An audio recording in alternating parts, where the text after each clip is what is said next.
I don't want to waste your time today, so there won't be an intro. In the current May 2020 format, it has been said by both SEMO and MBT that one hand trap is not enough to stop Eldritch or rocks from popping off. And as both decks focus on different aspects of play, many players don't believe that there is one good answer to this problem, versus either deck going second or going first. Draw your last pathetic card so I can end this. We interrupt our program to bring you this important message. Are you struggling from boredom while your opponent combos off for 20 minutes in the draw phase? Do you often find yourself tabbing out to watch Netflix or YouTube? Are you sick and tired of seeing how little impact your hand traps have against the current metagame? Do you wish things could be different? Well, if you call this number within the next 30 seconds, they can be. Subscribe to my YouTube channel and we will suplex your opponents and fix your ED today.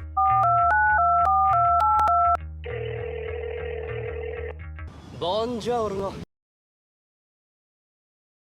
It's time to do.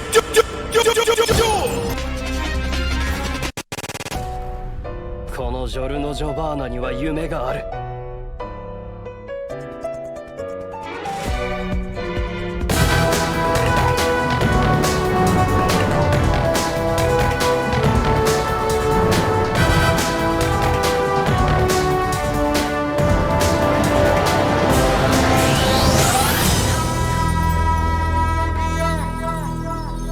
無駄なんだ。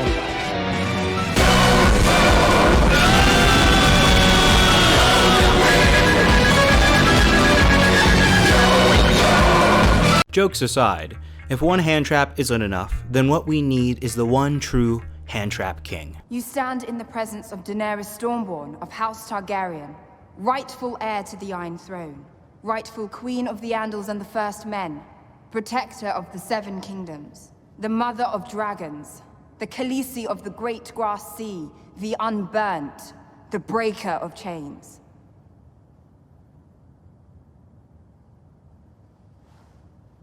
This is Jon Snow. He's king in the north. And without further delay, Psy-Frames, a rogue theory.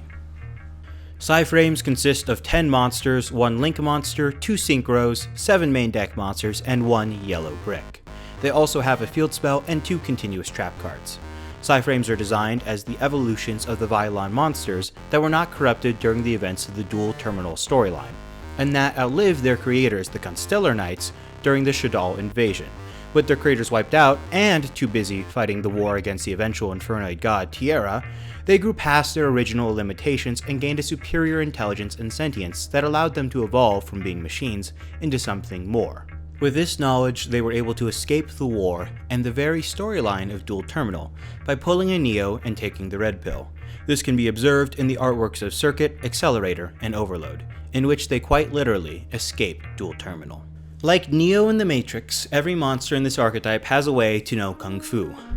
In gameplay terms, they share similarities with the Gen X archetype, in that most of their effects revolve around a non-effect normal monster.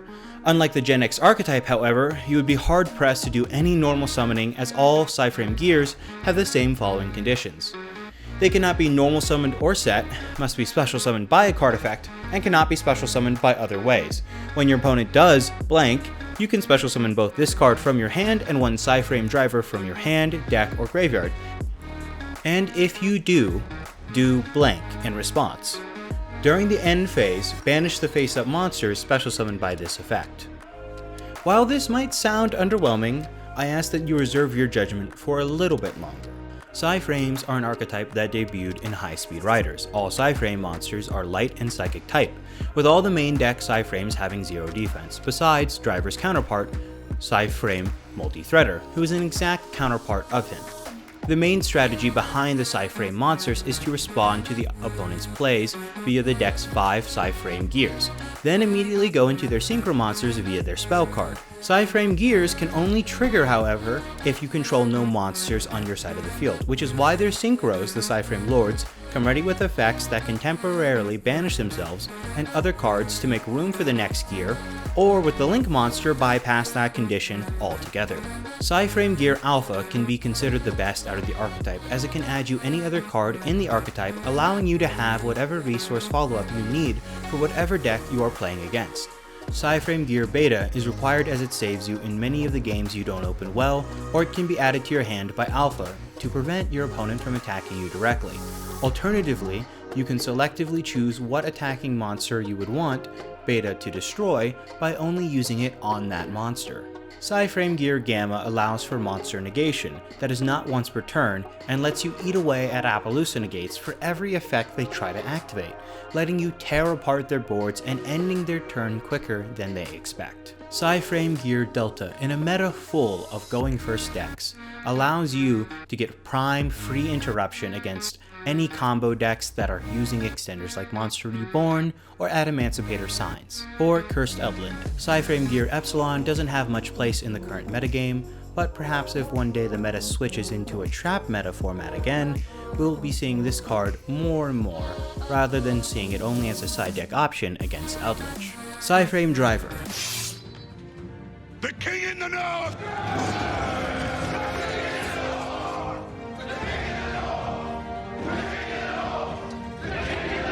Psy-Frame Multi-Threader. This card's name becomes Psy-Frame Driver while it's in the hand or graveyard.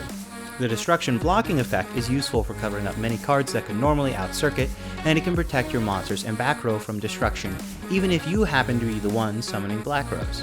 The third effect allows the archetype to start pushing for proactive plays, letting the deck run cards that summon Psy-Frame tuners outside of their own effects. However, I don't recommend this as there's no consistent way to get Multi-Threader to the graveyard. Psy-FRAMELORD Zeta. Under Master Rule 4, this card was insanely powerful because decks were forced to summon to Link arrows, and since Link monsters were always summoned in attack position, Zeta's removal effect would always come up. In Master Rule 5, he still provides the needed interruption against certain Link monsters and can remove anything that threatens your life points or himself during the battle phase. His graveyard effect, however, remains as strong as it once was, allowing you to get any Psy-FRAMEGEAR back to your hand. Psy-FRAMELORD Omega, like Zeta, is summoned after denying your opponent a card. Omega, however, guarantees that whatever card you used will be taking another one, giving you the advantage in the resource game. His secondary effect lets you put back anything into the deck, letting your power 1-ofs or mid-range cards have extended uses, like Monster Reborn or Psychic Field Zone. Psy-FRAMELORD LAMBDA is the most important Psy-Frame in the deck if you're restricted to going first, as it can bypass the restriction on your Psy-Frame cards and lets you add cards if your other Psy-Frames are banished from the field. Most often you will add Psy-FRAMEGEARs, but sometimes adding an overload can change the game. Now that you know what all the monster cards do and how they help you stop a board from getting set up, we have to talk about the cards that make this archetype both competitively viable and a great resource to teach players what effects they should chain to. Psy-Frame Circuit. If a Psy-Frame monster is special summoned to your side of the field, you can immediately after this effect resolves synchro summon one synchro monster using only Psy-Frame monsters you control. At the start of the damage step, if a Psy-Frame monster you control battles an opponent's monster, you can discard one Psy-Frame monster. Your battling monster gains attack equal to the discarded monster's attack until the end of this turn. While having a damage step attack increase comes up more often than your opponent would like and makes opening a copy of Psy-Frame Driver bearable, Circuit's trigger effect is the main effect for a good reason. Rotating your Psy-Frames on the field into boss monsters lets you nuke boards with black rows or put down problem monsters that prevent your opponent from effectively comboing off with Tenyi the Berserker or Borreload Savage Dragon. Psy-Frame Overload. Once per turn you can banish one Psy-Frame monster from your hand or field, then target one card on the field, banish it face down. During either player's turn, except the turn this card was sent to the graveyard, you can banish this card from your graveyard, add one Psy-Frame card from your deck to your hand except itself. Psy-Frame Overload is one of the biggest threat removal cards for this archetype, as banishing face down is one of the most powerful forms of removal in the game, making any card nearly impossible to retrieve or recycle. This also allows you to benefit from summoning monsters on your opponent's turn, and turning them into resources for Overload if you open hands without Circuit or Lancia. Consider the synergy with Omega, who has the same ruling as Ritual Beasts do under Macrocosmos, and you can technically banish this card twice in a turn to search for more Psy-Frame cards, as it isn't sent to the graveyard, but returned to the graveyard. Finally, Psy-Frame Accelerator. Traditionally not played in the deck because while it can help your synchro climb into Trishula, you need Multi-Threader in the graveyard or LAMBDA on the field in combination with Circuit to pull it off on your opponent's turn. Having gone through all the cards, you can now tell the archetype lives and dies by the field spell. For the most part, this isn't a problem as most decks that have single targeting removal usually reserve it for the extra deck or the side deck. And just like your opponent, you have plenty of cards to stop them from ever getting to that piece of removal, or you can negate it. Since this deck doesn't have combo lines, I will be wrapping up this video with the tech options for the deck. The synchros in this deck are mostly straightforward. We clearly have access to both level 7 and 8 synchro monsters, and due to our typing we can also summon light specific or psychic specific monsters. Here are a list of the level 7s and the level 8s that you should or could run in your deck.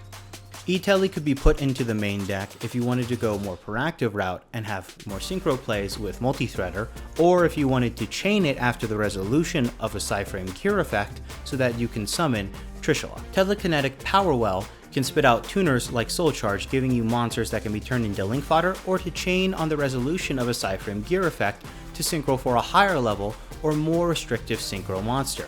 Again, like Trishula. Psychic Feel Zone just feels good to play, to put drivers and gears and even the lords back into the graveyard in order to summon out more synchro monsters is really good, but sadly it comes with the restriction of only summoning Psycho Synchros, which can have less than stellar effects if they aren't Omega or Zeta. Poduality. While it prevents you from special summoning for the rest of your turn, when you activate it, you play on either player's turn, meaning you got to choose one out of the top 3 cards of your deck, and you got to choose the best one, oftentimes the field spell or overload, and it doesn't end your turn to use this effect, unlike Card D. Since this deck is all about responding to plays, if your opponent gets a normal summon off and you aren't able to find a beta or an overload in time, you could sometimes lose to Avram Beatdown.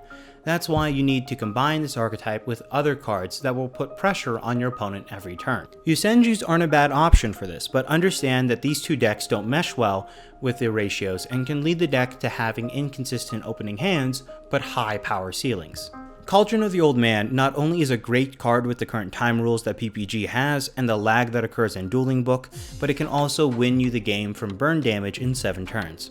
Add in the damage from your Psy-Frames or Synchros, and your opponent finally gets put on the clock instead of you. Constellar Belt is one of the most insane light attribute support cards that have ever been printed. It allows for all your Psy-Frames to continue going off against heavy monster negation or trap heavy solemn packages. And finally, there is Mind Over Matter. While we don't see this card seeing play anytime soon, if the deck can find a good normal summon psychic type engine, running this pseudo solemn judgment will be worth it. While every other deck will AFK and whine about how Ash Blossom isn't doing enough, Psy-Frames will always stay the same, staring at you menacingly while they wait for you to play their game.